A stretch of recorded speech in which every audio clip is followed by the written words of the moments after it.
and Vision Technical Academy.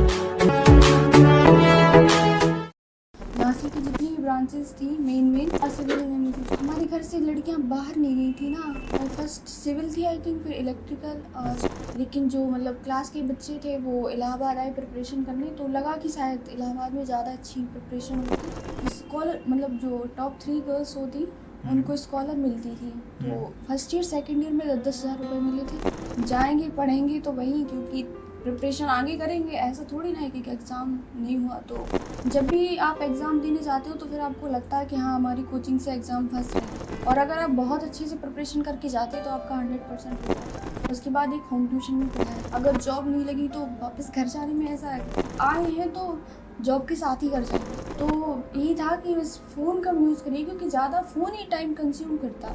लोगों को ऐसा लगता है फ्री नेट है तो फ्री में ही है तो यूज़ कर लो, ऐसा नहीं है। वो आप अपना टाइम बहुत कीमती दे रहे हो। तो लगा बिना पढ़े जब इतना आ गया तो और अच्छे से टेक्निकल को पढ़े, और अच्छे से मतलब आगे सिर्फ टेक्निकल के एग्ज़ाम ही उसका ही मतलब अब जेई पे ही फोकस करेंगे, क्योंकि और घर पे मम्मी पापा को लग रहा कि नहीं हमारी बच्ची जेई बनने के लिए गई है तो जेई ही बन के। पूरा फोकस यही था कि हाँ अब जेई का ही एग्ज़ाम क्वालिफाई करना है और जेई ही बनना है। क्योंकि सुबह का ही टाइम होता है, तो क्योंकि मिलता था ज़्यादा तो तभी पढ़ते थे, और बुक से भी प्रैक्टिस करते थे।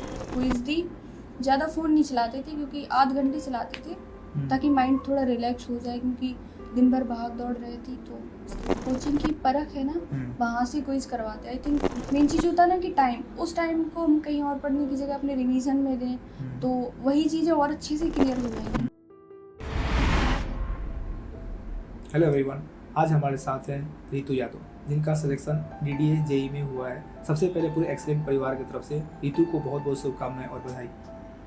Thank you.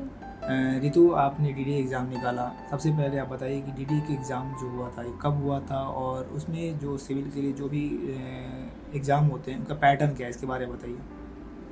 ये एग्ज़ाम मतलब मेरा एग्ज़ाम जो था वो अक्टूबर में था, 18 अक्टूबर 2023 को हुआ था। इसमें 80 क्वेश्चन आते हैं नॉन टेक्निकल के और 40 क्वेश्चन आते हैं नॉन टेक्निकल के। टेक्निकल में तो टेक्निकल के सारे सब्जेक्ट ही आते हैं, और नॉन टेक्निकल में जो 10 नंबर की होती है वो इंग्लिश होती है, और 10 नंबर की मैथ, और 10 नंबर की रीजनिंग, और 10 नंबर में जीएस है। ओके, आप रहने वाली कहाँ की? झांसी के रहने आप वाले। अपने गाँव के बारे में बताइए। मेरा गांव है वो कटहरी है, जो झांसी से लगभग 70 से 78 किलोमीटर की डिस्टेंस पे है। और आपका प्रारंभिक जो एजुकेशन है वो कहाँ से हुआ है?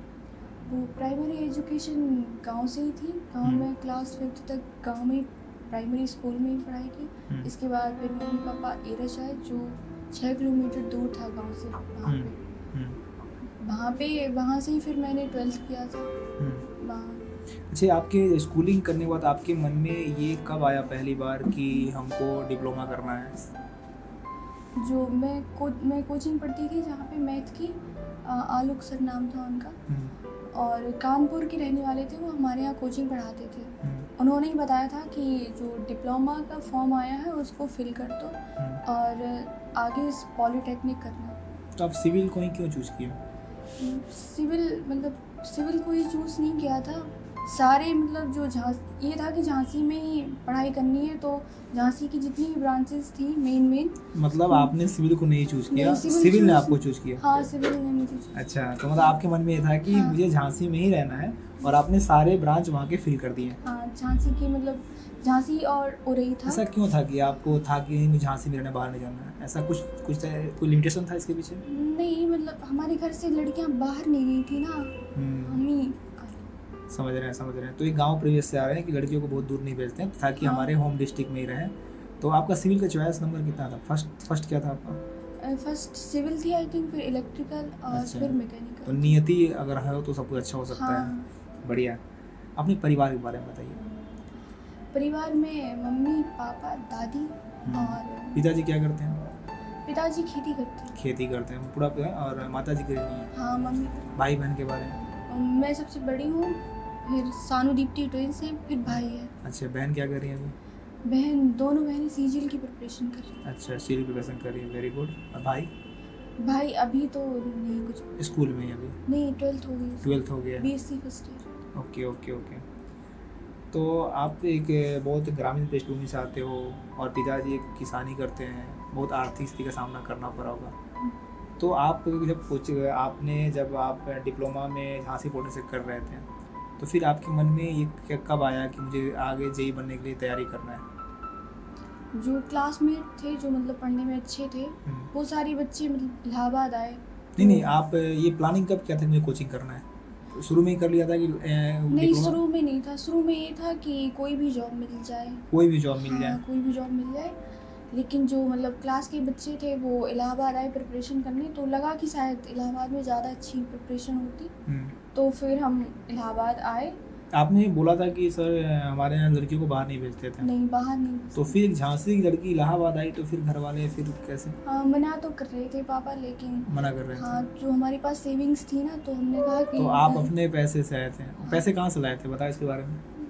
पैसे वो स्कॉलर, मतलब जो टॉप 3 गर्ल्स होती उनको स्कॉलर मिलती थी। तो फर्स्ट ईयर सेकंड ईयर में 10,000 रुपये मिले थे। तो आपने डिप्लोमा करते समय 20,000 रुपये स्कॉलरशिप थे, वो पैसे सेविंग रखे थे? हाँ, और लास्ट ईयर का स्कॉलरशिप तो था। पैसे आए तो आप खर्चा भी कर सकते थे, कहीं घूमने फिरने में, कपड़े खरीद लेते, फ़ोन ले लेते, फिर आपने एक सेविंग नहीं, रखा क्या? फ़ोन तो फाइनल ईयर में फिर पापा ने दे दिया था। नहीं, आपने कुछ सोचा होगा ना कि पैसे को खर्च नहीं किया?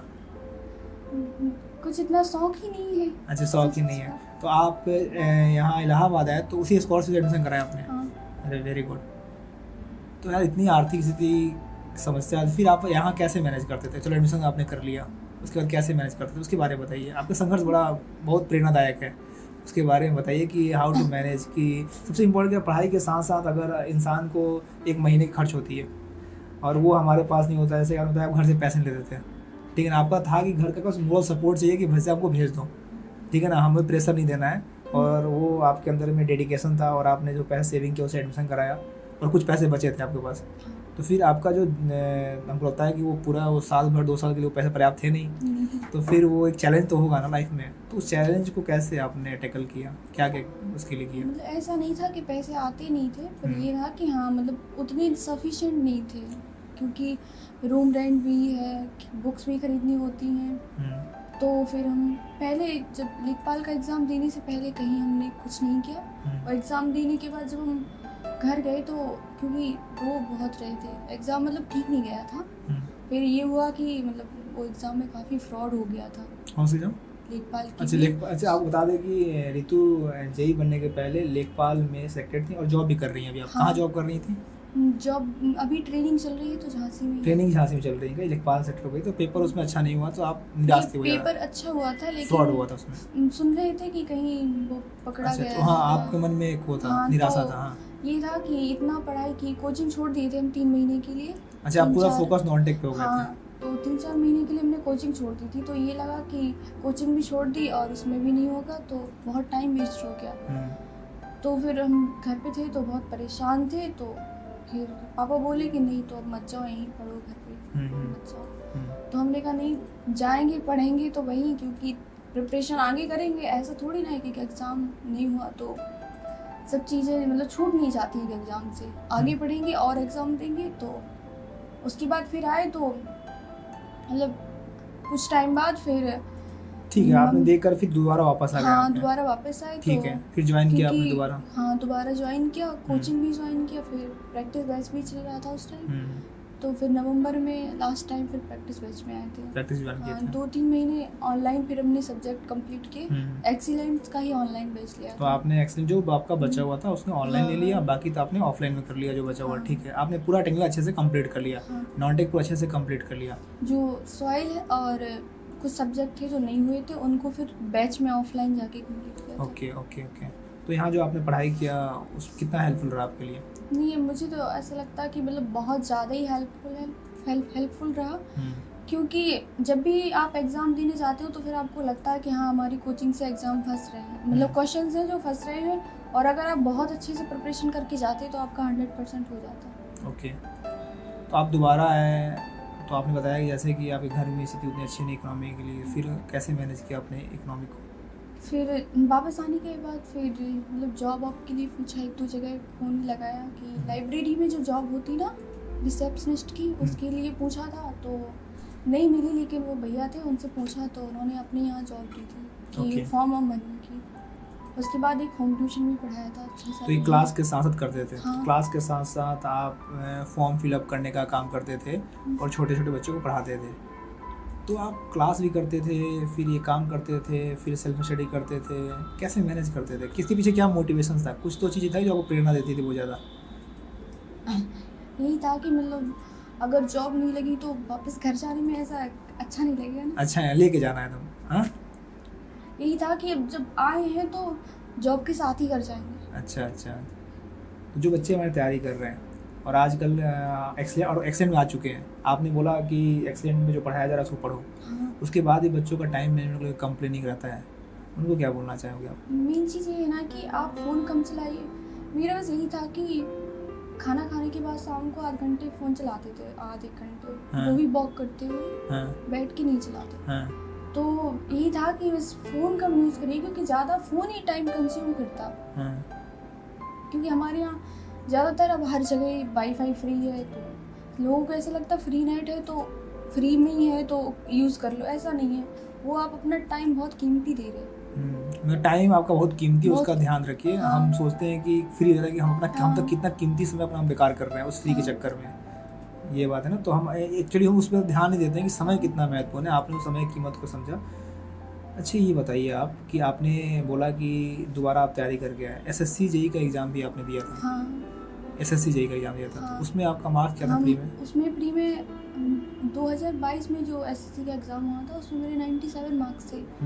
तो लगा कि तब ज़्यादा टेक्निकल भी नहीं पढ़ा था, तो लगा कि जब बिना पढ़े, मतलब टेक्निकल ज़्यादा पढ़ा नहीं था, तो लगा बिना पढ़े जब इतना आ गया तो और अच्छे से टेक्निकल को पढ़े और अच्छे से मतलब आगे सिर्फ टेक्निकल के एग्ज़ाम ही दें, क्योंकि लेखपाल के बाद फिर हमने कोई भी नॉन टेक्निकल का एग्ज़ाम नहीं दिया। नहीं, आप जब लेखपाल बन गया तो मन में एक था कि JEE बनना है? हाँ, फिर ये था कि जब कोचिंग कर रहे हैं, यहाँ पढ़ रहे हैं, तो बस उसका ही मतलब अब JEE पे ही फोकस करेंगे, क्योंकि जब पैसे भी भर दिए कोचिंग में, यहाँ पढ़ भी रहे हैं और घर पे मम्मी पापा को लग रहा कि नहीं हमारी बच्ची JEE बनने के लिए गई है तो JEE ही बन के जाए। तो मतलब इंसान का अगर फोकस है तो कुछ भी कर सकता है। हाँ, और आपका शुरू से था कि मुझे JEE बनना है? हाँ, मतलब लेखपाल का एग्ज़ाम देने के बाद पूरा फोकस यही था कि हाँ अब JEE का ही एग्ज़ाम क्वालिफाई करना है और JEE ही बनना है। जब आपका रिजल्ट आया तो सबसे पहले आप किससे शेयर किए? हाँ, सबसे पहले क्योंकि जब लेखपाल का रिज़ल्ट आया था तो पापा को बताया था, लेकिन जो DDA का रिज़ल्ट आया था तो क्योंकि उस दिन पटवारी का आया था तो मुझे लगा पटवारी का आया होगा। तो मेरी एक फ्रेंड है अंजलि, जो अभी LRC में है, तो वो मेरी कॉलेज की फ्रेंड है, तो उसने फ़ोन किया कि तुम्हारा सिलेक्शन हो गया। तो हमें विश्वास नहीं हुआ, हमने कहा पटवारी का रिज़ल्ट देख लिया शायद तुमने। तो फिर बोली नहीं DDA JEE का आया है। तो फिर हम गए, हमने ढूंढा तो सरकारी रिज़ल्ट पे तो वो आया ही नहीं। तो फिर हम साइट पे गए, वहाँ देखा, हमको लगा पता नहीं ऐसे ही ना तो आपके दोस्तों से पता चला कि हाँ, अपना selection दोस्तों हो से गया? पता चला। आपको और विश्वास नहीं हो रहा था? मुझे विश्वास ही नहीं हो रहा था। अच्छा। और उस दिन 4 बजे के टाइम पे हम ऐसे ही मतलब परेशान थे कि पता नहीं होगा कि नहीं होगा, और मेंस भी अच्छा नहीं गया था। तो फिर मेरी बहन आई, वो समझाएं कि जो भी होगा अच्छा ही होगा और जॉब है एक ऑलरेडी। तो फिर उसके बाद 2-3 घंटे बाद ही 8:30 बजे की समथिंग ही रिज़ल्ट आ गया था। फिर अच्छा। इसके बाद मम्मी पापा को कॉल किया तो वो लोग बहुत इमोशनल थे। अच्छा, बहुत बढ़िया। अच्छा, माता जी का बड़ा रोल है आपके जीवन में। माता जी ने आपको क्या सिखाया उसके बारे में बताइए। आपका दिनचर्या कैसे शुरू होता था उसके बारे में बताइए। वैसे तो हम जल्दी शाम की जो परख की क्विज़ होती है तो क्विज़ देने के बाद ही हम सो जाते। जब कभी रिज़ल्ट भी देख लेते और ऐसे रिज़ल्ट नहीं भी देखते तो क्योंकि लेटे लेटे ही देते उसको तो नींद आ जाती। मतलब आप जल्दी सोना पसंद करते थे आप? और सुबह कितने बजे जाते थे? सुबह, क्योंकि सुबह हमेशा सुबह मम्मी पापा की कॉल से ही होती थी। अच्छा, तो मम्मी हमेशा उठाती थी फ़ोन करके? अच्छा। सुबह में मतलब जो पापा हैं उनकी कॉल आती थी तो सुबह 5 बजे 5:30 बजे तो हम जग जाती थी। अच्छा, आपको लगता है कि पढ़ाई के साथ साथ आपका जो लाइफ स्टाइल है वो बहुत ज़्यादा इम्पोर्टेंट रोल प्ले करता है? हाँ, इसके बारे में क्या कहना चाहते हो? और आपका क्या लाइफ स्टाइल था? मेरा लाइफ स्टाइल में मतलब सुबह का रूटीन ये था कि हम बात ही नहीं करते थे किसी से ज़्यादा। अगर हमको लर्न करना है तो हम 9-10 बजे तक ना किसी से बात करते थे, और ये होता था कि बस ब्रश किया और पढ़ने बैठ गए। आप सुबह जल्दी उठ हाँ, जाते थे और सुबह सुबह जल्दी पढ़ाई उठने करते के थे। बाद, क्योंकि सुबह का ही टाइम होता है तो क्योंकि मिलता था ज़्यादा तो तभी पढ़ते थे, और 9 साढ़े 9 या 10 बजे तक पूरा लर्न करते थे, जो भी दिन में हमें लर्न करना है, रिवाइज करना है, तो वो सारा करते थे। और दोपहर में है टाइम मिला तो क्वेश्चन प्रैक्टिस है या बुक से भी प्रैक्टिस करते थे, और यही करते थे। शाम को जैसे कोचिंग वोचिंग या प्रैक्टिस बैच है तो उसके बाद बस खाना खाया, फ़ोन चलाया, क्विज़ दी। ज़्यादा फ़ोन नहीं चलाते थे क्योंकि आध घंटे चलाते थे ताकि माइंड थोड़ा रिलैक्स हो जाए, क्योंकि दिन भर भाग दौड़ रही थी तो उसके लिए बस। अच्छा, हम एक बार कोर्स कंप्लीट कर, जो बच्चे हमारे कोचिंग कंप्लीट कर लिए, कोर्स कंप्लीट हो गया, फिर उसका प्रैक्टिस बहुत इंपॉर्टेंट रोल करता है। तो प्रैक्टिस MCQ इसके लिए क्या स्ट्रेटजी था आपका? प्रैक्टिस के लिए तो जैसे कि आप 20-20 जो होते हैं क्वेश्चन टेक्स्ट बुक लगा सकते हैं, और ऑलरेडी कोई जो कोचिंग की परख है ना वहाँ से क्विज करवाते हैं। आई थिंक तो वो भी आप बहुत इम्पोर्टेंट परख है। से क्विज करते थे? हाँ, और एक्सीलेंट का प्रैक्टिस पे ज्वाइन किया था, हाँ। उसके सारे सीट्स किए थे? हाँ, अच्छा, इसी को आपने बार बार किया? हाँ, बस क्योंकि हमें बहुत ज़्यादा, एक तो मेरे पास सोर्स नहीं थे या ये कहो, और यूट्यूब से हम ज़्यादा पढ़ते नहीं थे क्योंकि हम आँखों में दिक्कत होती है, इसलिए क्योंकि अपनी कोचिंग की सफिशिएंट है। हमें ऐसा लगा कि जब हमारी कोचिंग की सफिशिएंट है तो हम क्यों इधर उधर अपना टाइम वेस्ट करें। मेन चीज़ होता है ना कि टाइम, उस टाइम को हम कहीं और पढ़ने की जगह अपने रिवीजन में दें तो वही चीज़ें और अच्छे से क्लियर हो जाएंगी। अच्छा, अब आप तो आपने जो पढ़ाई किया बड़ा संघर्ष के साथ किया है, और हमको लगता है कि आपने बोला कि रोज़ मेरी पापा के और माता जी के फ़ोन पे उठती थी। मतलब एक बहुत फैमिली का इमोशनल स्ट्रेंथ था, भले पैसे का भाव था लेकिन एक बहुत एक क्या बोलते हैं उसको, एक सपोर्ट था। और हमको एक मानसिक सपोर्ट बहुत ज़रूरी होता है, पैसे बहुत मायने, और आपने देखो मानसिक सपोर्ट किसी को दे दोगे तो वो पैसे मैनेज कर लेगा। आई थिंक जो भी आपकी कहीं ना कहीं माँ और पिता का जो मेंटल सपोर्ट था वो आपके हाथ में आया। आपके जो भाई बहन है तीनों, अब उनकी पढ़ाई की जिम्मेवारी आप ही पे है। हाँ? क्या उनको क्या करना चाहते हैं उनके लिए आप? नहीं, बस यही है कि अच्छे से पढ़ें, और वो भी अपनी, जैसे हमें है तो हम सोचते हैं हमसे आगे जाएं। अच्छा, आपसे ऐसे जाए, बहुत बढ़िया। भाग्यशाली आपके भाई बहन जो आपके ऐसे उनकी बड़ी दीदी मिली है, ठीक है। और भाग्यशाली हैं ऐसे माँ बाप भी जो ऐसी बेटी को जन्म दिए हैं। और एक आपका सही में आपका जो पूरा जो जर्नी है बहुत चैलेंजिंग जर्नी है, और सबके लिए बहुत प्रेरणा की बात है कि प्रॉब्लम जो होता है ये लाइफ का पार्ट होता है। और जो लोग हमेशा प्रॉब्लम्स की रोना रोते हैं उसके लिए बहुत अच्छा उदाहरण है ऋतु, कि उसने अपने प्रॉब्लम को ही अपना स्ट्रेंथ बना दिया। और हमको लगता है कि इस इंटरव्यू के बाद बहुत से लोगों के जीवन में एक बदलाव आएगा, उनके सोचने के तरीके में बदलाव आएगा, और इंसान अगर ठान ले तो कुछ भी कर सकता है, ठीक है ना। और इकोनॉमिक और गांव दो बात होती है कि हम ग्रामीण पृष्ठभूमि से हैं, पिछड़ा इलाका से हैं, घर के आर्थिक ये समस्या लगभग सब लोग रोना रोते हैं, और तुम इसकी जीता जाता उदाहरण हो। तो मुझे पूरा यकीन है कि आपके इंटरव्यू के बाद बहुत से लोगों की मेंटल जो लेवल है उसमें बदलाव आएगा और अच्छा करेंगे। आप समाज के लिए आज प्रेरणा बन चुके हो, और मुझे ऐसा आप पूरे इंटरव्यू लेकर फीलिंग आ रहा है कि रास्ता आपका रुकने वाला नहीं है। जेई से आप ऊपर के लिए बने हो, ठीक है ना, अपने और आगे आप बहुत आगे जाओ, ठीक है। अपने चीज़ों को लिमिट मत करना, और जेई के साथ साथ जैसे आपने लेखपाल नौकरी करके आज जेई बने हो, और आपके उज्जवल भविष्य के लिए बहुत बहुत शुभकामनाएं। Thank you.